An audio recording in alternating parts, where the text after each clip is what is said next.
I've played the Ace Attorney trilogy pretty extensively, and all three games are up there with my favorites, but I've never actually ranked the three games. I have a pretty good idea on where all three will end up, but maybe I'm in for a surprise. Anyways, this video I'll be scoring the first three Ace Attorney games under these four categories: story, characters, gameplay, and music.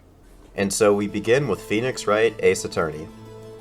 Serving as the introduction to Phoenix Wright and a whole other cast of characters, the first Ace Attorney game is still well regarded amongst the fanbase as the second best in the trilogy, but do I think the same?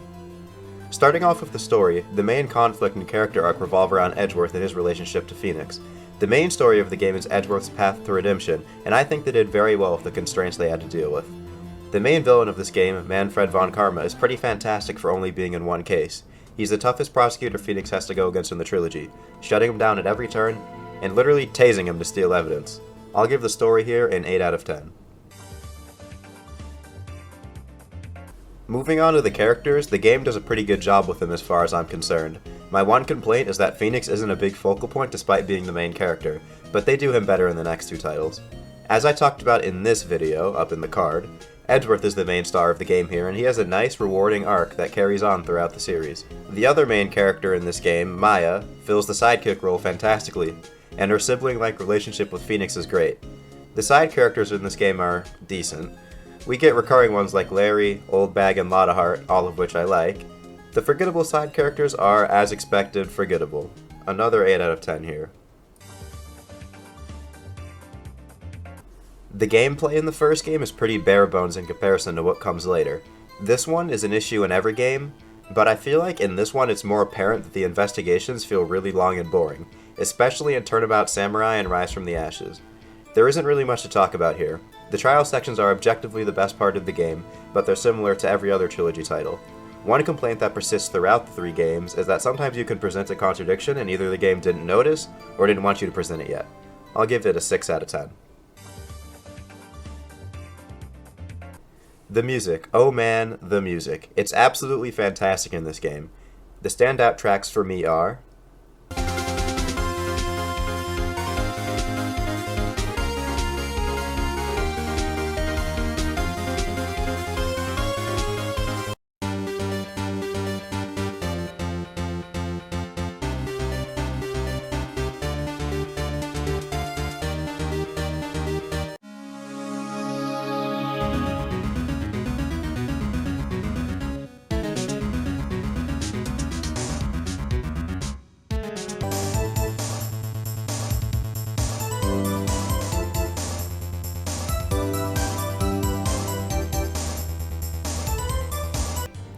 The soundtrack is getting a 9 out of 10 from me, and therefore, Phoenix Wright Ace Attorney gets a 7.8 out of 10. Pretty solid. Justice for All is a pretty divisive game in the series. I haven't seen a single person outright dislike it, but most don't really rate it highly in the grand scheme of things.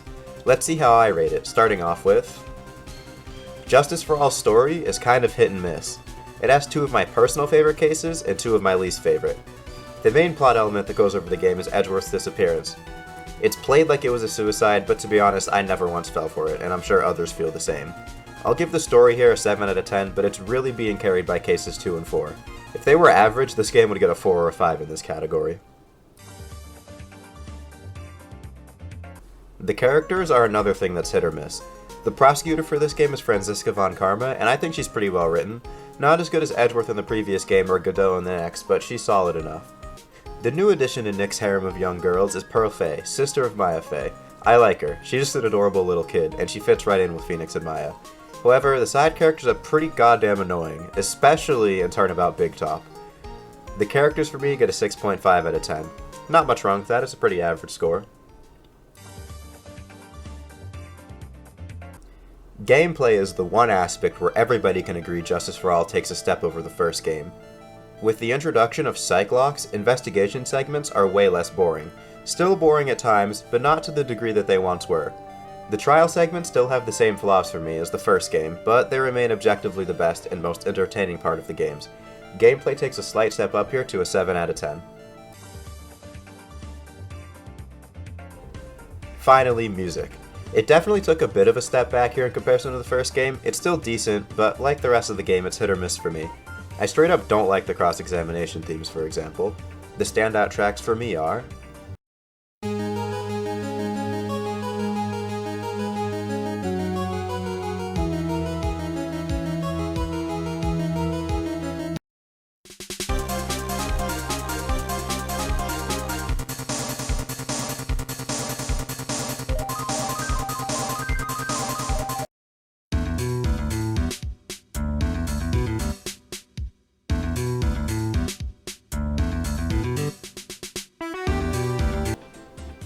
It has to be a 6 out of 10, sadly, even though the standout tracks are great.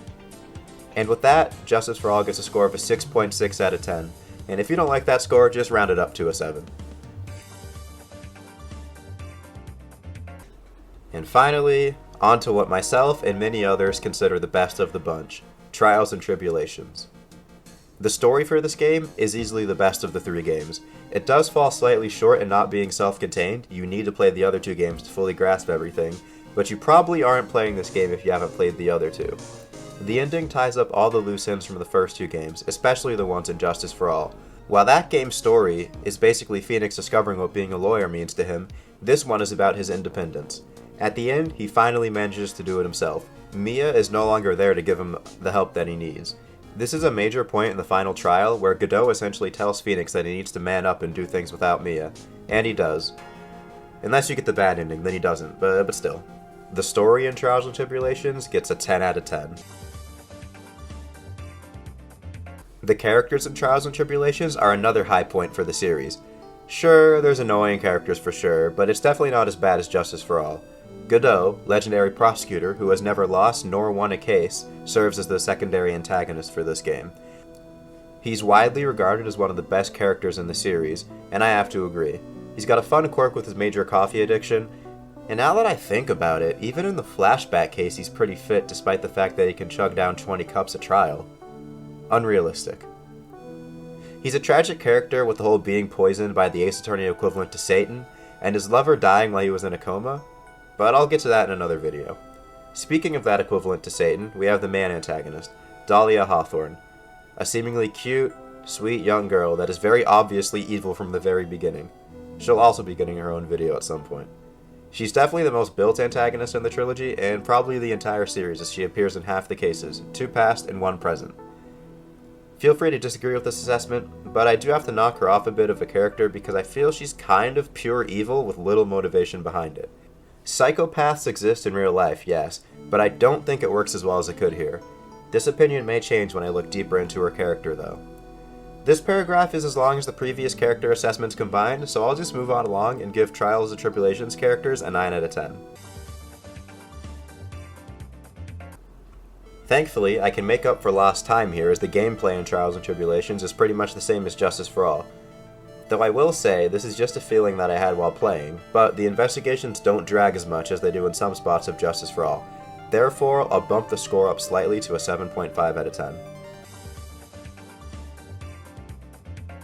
Trials and Tribulations has my personal favorite soundtrack in the trilogy, and this will really show in my score in a minute. The standout tracks for me are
Hotline of Fate also makes a return in this game, helping bring the soundtrack to a perfect 10 out of 10.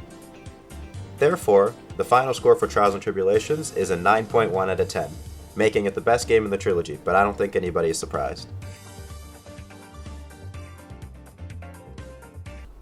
Thanks to everyone for watching. For some reason, YouTube decided to start pushing my Ace Attorney videos almost a year after I made the last one, so I'll be sure to make some more. If you'd like to see a playthrough of Dual Destinies, let me know in the comments down below, and there will definitely be a playthrough of the Great Ace Attorney when it comes to America in July. Peace.